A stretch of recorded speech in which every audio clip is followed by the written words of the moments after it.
a certified professional trainer in Indonesia and also Singapore, especially for the needs of executive charisma and negotiation. And he wants to thank Toastmasters for the journey of learning and camaraderie that got him here. So please welcome our speaker, Genison Wibawa. Thank you, Edric. Welcome, everyone, Universal Toastmasters Club. I'm really honored to be here. Thank you, Burona, for inviting me. But first, before I get to the material, I'd like to give a disclaimer. I taught this material for 3 years in Singapore, and it works. But I've only started giving workshops to Indonesians for 6 months. So this content might need to be adjusted to the Indonesian situation. But I know that it works. Okay, without further ado, let's go. When you make a speech, do you feel that you don't know what you want to talk about? Or is it that you keep rewriting, you keep throwing ideas, but you keep throwing them away, you keep having ideas? Or when you already have your idea, you already have your speech, it takes a long time to memorize it. Does any of you have this problem? I'm sure. Thank you.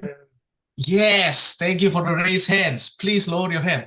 This is a very common problem, and I too experienced this when I first joined Toastmasters. But I learned from my mentors a framework of 3 things that is the most important for us to know the speech purpose. And if we know our speech purpose, everything else will be smooth sailing from there. Let me explain. The first is to identify your speech purpose. The second step is to know your goal of the speech. And the third and the most important thing that changed my career is to know your audience. In these 10 minutes, we will discuss all of these 3. Now, what is the purpose of the speech? This is a question for you guys, except is it to inform the audience? Is it to persuade? Is it to entertain the audience? Inspire? Is it for you to practice public speaking, or is it for you to look good on stage? Which one is the wrong one? Well, this might be a bait because E and F might sound wrong, but let me tell you it's not. If you nail your speech purpose, if you know who you are catering to, you will naturally practice your public speaking and you will naturally look good on stage. Looking good on stage is not the main goal, but if you cater to these 3 things, you will look good naturally. Now, how do we do this? How to find your speech purpose? Now, this is the IGA. First is to identify whether you are informing, persuading, entertaining, or inspiring the audience. These are the 4 speech purposes that we are going to discuss. And next, you need to define your goals. And audience-centric. Yes, audience-centric, and make it a 1-sentence statement. Now, the audience-centric is the most important lesson I got from Toastmasters that changed my career. Why? Because everyone in Toastmasters in Singapore keeps telling me, every one of your mentors, always think at the point of view of the audience. What will the audience learn? What will the audience think? How will the audience improve from your speech? And from this, I slowly got conditioned to think of the audience in every aspect of my life. When I am talking with a friend, I started thinking, what will he think?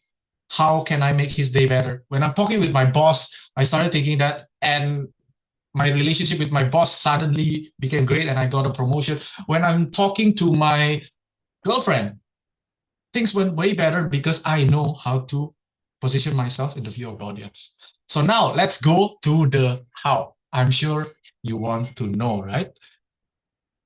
Now, the first example of speech purpose, there are many ways to deliver a speech. You can to inform my boss about the new project so they know the details, to persuade a client to take action and buy the right product for them, to entertain everyone and make them have a good time, and to inspire the audience and get them to step out of the comfort zone. These are examples. And these each correspond to the 4 types of speech purpose, which is inform, persuade, entertain, and inspire. Now, there is actually structure to this. This is the 1-sentence structure that I want you guys to make before your next speech. Because with this 1 sentence, you will have clarity on what you want in the whole speech. So for example, if I know that my speech purpose is to inform my boss about the new project so they know the details, what is, if during crafting my speech I thought of, okay, what if I add a joke here? What if I try to add a humor here? What if I put statistics here? You will know that a humor might not be the best thing to say right now, because my purpose is to inform. But a graph or data might be good. If you know your speech purpose, everything down the line will be easy. Now, this is actually color-coded to the I, G, and A. The I is identify, the G is the goal, and the A is the audience. Now, the identify is the to inform, the red one, to inform, to persuade, to entertain, to inspire. The goal is the blue one, so they know the details, to buy the right product for them. This is your goal. What do you want the audience to learn, to have? And the green one is your audience. This speech is not about me. The purpose, if, for example, like 5 years ago, when I just joined Toastmasters, an A, if I were to need to give a presentation to my boss, I might think that, okay, the purpose of this speech, of this presentation, is to make me look good in front of my boss. That's wrong. It's not that that's wrong, but people can see that. People can see that you don't care about them and you only care about making yourself look good. And when you're persuading a client, they know whether your objective is to get them to buy the right product or just to get money from them. This will affect everything down the line. And we are going to practice how to make this later for your next session. All right. Now let's go into more details on what you can say in each of the 4 types of speaking. The inform, persuade, inspire, and entertain. Now, how to inform an audience except A, B, C, D? Well, actually, D might sound not important. To be entertaining might sound not important when you are informing something, but being entertaining is actually important, right? Who wants to listen to a weather forecast that just tells the thing like this? Hey, Jakarta, and today will rain and some places might flood, but then, oh, in Jakarta, today will rain, some places might flood. This being entertaining is a part of informing and convincing someone. Next, inspire. To inspire an audience, we can use quotes, personal stories, using descriptive language. This is what Steve Jobs always does. Imagine what? An iPod have songs that can take you to the moon and back. That's a very descriptive language. He doesn't say that you can save up to 20 hours of songs in the iPod. He says, takes you to the moon and back, and you can listen to an iPod the whole way through. That's a very descriptive language. That's very powerful to inspire.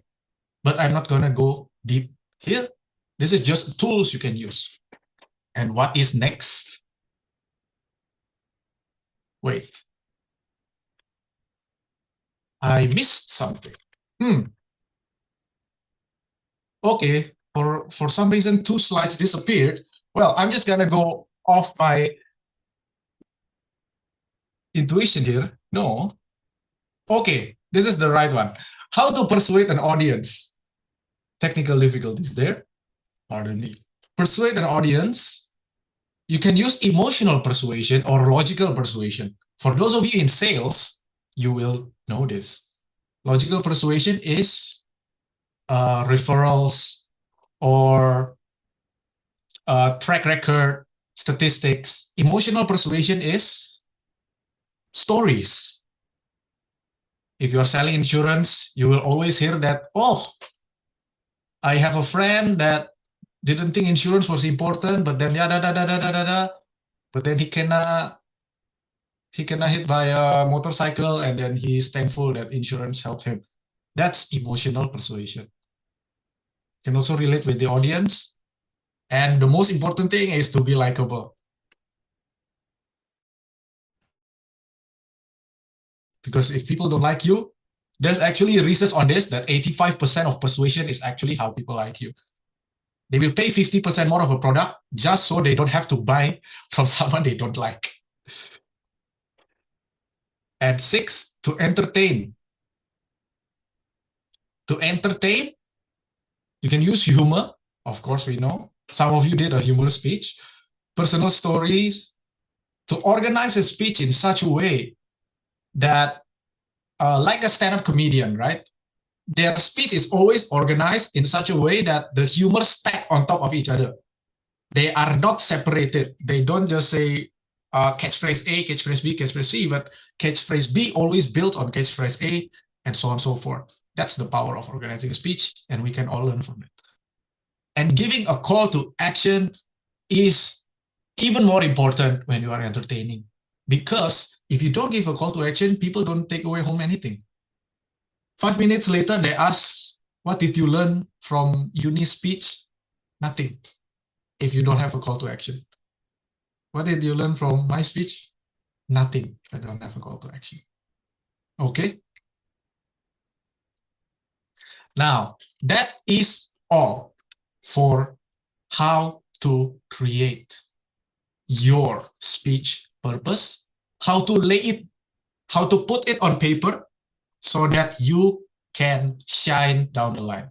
Now let's have a bit of practice, shall we? I want us to make something similar to this. Each of us, I'm sure you already started thinking about your next speech. What is it going to be? Is it going to be to inform, to persuade, to entertain, or to inspire? And think of who is the audience. Is it the speech crafters here? Are they, what's the age demographic? What do they want to learn about? And what is the outcome you want them to have? I'll give 1 minute for every one of us to think or take notes.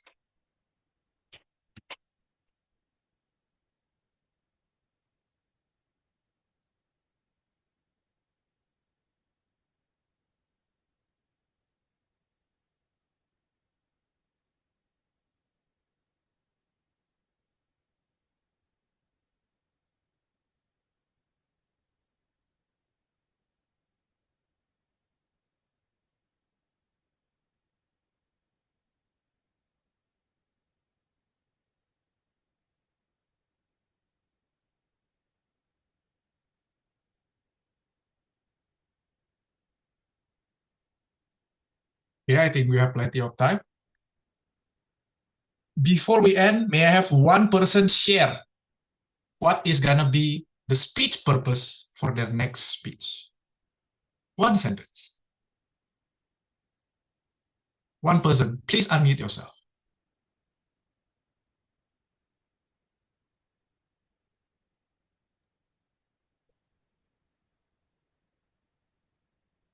Mr. Genison, Yes.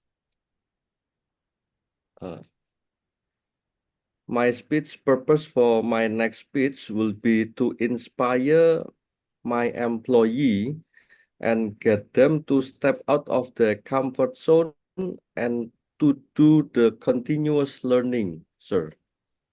Okay, thank you.